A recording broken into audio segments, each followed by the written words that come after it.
Equal ஓட்ஸில் இருக்காங்க Dude. இன்னொருத்தனா உட்காருங்க. நண்பர்கள் அனைவருக்கும் வணக்கம். ஹவுஸ்மேட் எல்லாருமே ஒரு நாமினேஷன் பண்ணாங்க. இது ஜெயிலுக்கு போகிறதுக்கான நாமினேஷன் போல, கிளியராக தெரியல.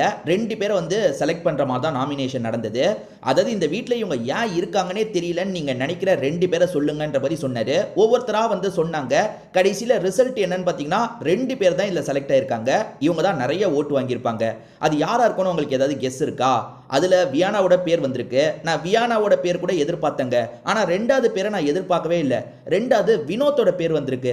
வினோத் ஆக்டிவா இல்லாத மாதிரி தெரியல. எல்லா இடத்துலையும் தென்பட்டுக்கிட்டே தான் இருந்தாரு. ஆனால் நிறைய பேர் வினோத்தை சொல்றாங்க.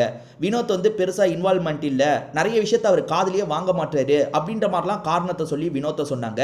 ஏறக்குறைய வினோத்துக்கு தான் வியானா விட அதிக ஓட்டு வந்ததுங்க. ஏறக்குறைய வந்த எல்லாருமே வினோத்துன்ற மாதிரி தான் சொன்னாங்க.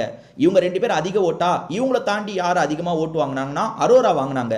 அரோரா அந்த இடத்துல வேலை வாங்குறத தவிர்த்து பெருசாக எதுவுமே பண்ற மாதிரி இல்லை. எப்போ பாரு துஷார் கூட உட்காந்து பேசிட்டு இருக்கிறது மட்டும் தான் செய்கிறாங்க. அவங்கள எந்த இடத்துலையும் பார்க்க முடியலன்ற மாதிரி நிறைய பேர் சொன்னாங்க. ஸோ யாருக்கெல்லாம் ஓட்டு போட்டாங்கன்றதை தனியாக ஒரு டீட்டெயில் வீடியோவாக போடுறேன். ஏன்னா 20 பேருமே யார் 2 பேரை சொன்னாங்கன்றதை நான் நோட் பண்ணி வச்சுருக்கேன்.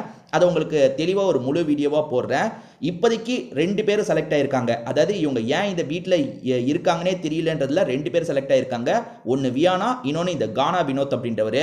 இவங்க 2 பேரை என்ன பண்ண போறாருன்றதை பிக் பாஸ் இன்னும் சொல்ல. அநேகமாக அங்கே இருக்க ஜெயிலில் போய் லாக் பண்ணுற மாதிரி தான். அதாவது பர்ஃபார்மன்ஸ் போரா இருந்தால் ஜெயிலில் போட்டு லாக் பண்ணுவார் பார்த்தீங்களா, அதே விஷயத்தை தான் இப்படி கேட்டிருக்காரு போல.